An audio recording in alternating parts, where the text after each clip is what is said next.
Sir एक last question पूछ लूँ, सुप्रीम कोर्ट के हुक्मनामे और जो तरमीम की गई हैं उसके मुताबिक अब पार्टी हेड्स बहुत पावरफुल हैं, लेकिन पाकिस्तान की बड़ी सियासी जमातें नवाज शरीफ समेत, इमरान खान समेत, आसिफ जरदारी समेत एक शफाफ इंतखाबी अमल अपनी सियासी जमात में नहीं करवा सकते। मेरे ख्याल में सबसे बेटर एग्जाम्पल अगर मैं दे सकूँ तो शायद जमात इस्लामी सबसे बेहतर मॉडल के साथ अपने आप को प्रेजेंट कर सकती है। आप तीनों बड़ी सियासी जमातों से तो कोई नहीं रखते कि जरदारी साहब रिस्क ले लेंगे किसी से इलेक्शन लड़ने, इमरान खान नहीं रिस्क ले सकते किसी से इलेक्शन लड़ने का, तो आप जमहूरियत की बात तो फिर कर ही नहीं सकते जब तक ये बुनियादी अमल का आगाज ना हो।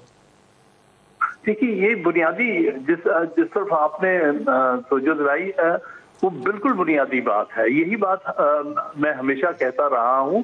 एक दफा इंटर पार्टी इलेक्शंस भी कराए थे, काफी हद तक कामयाबी से करा लिए थे, नीचे के लेवल से लेकर अब तक। उसमें सैबोटाज किया था इन्होंने, यही जहांगीर तरीन और परवेज खटक और अलीम खान ने, और उनके खिलाफ कंप्लेंट्स आई थी कि इन्होंने उसमें मिसकंडक्ट किया है, और ये मामला गया था जस्टिस वजी साहब के ट्राइब्यूनल के सामने, और इन्होंने इनके बारे में फैसला दिया था कि हाँ इन्होंने मिसकंडक्ट किया है, और उसके हवाले से उनकी रिकमेंडेशन ये थी कि इन तीनों चारों को पार्टी से निकाल दिया जाए।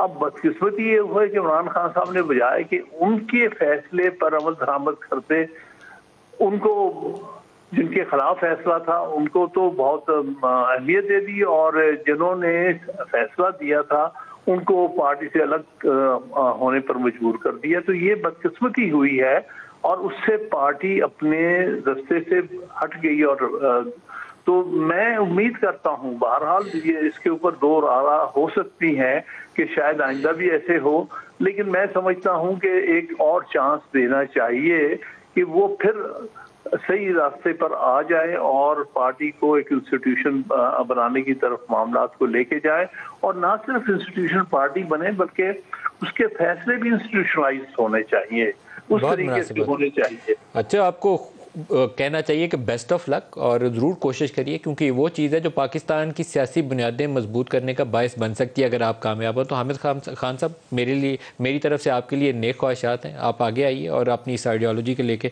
पार्टी में आगे चलिए।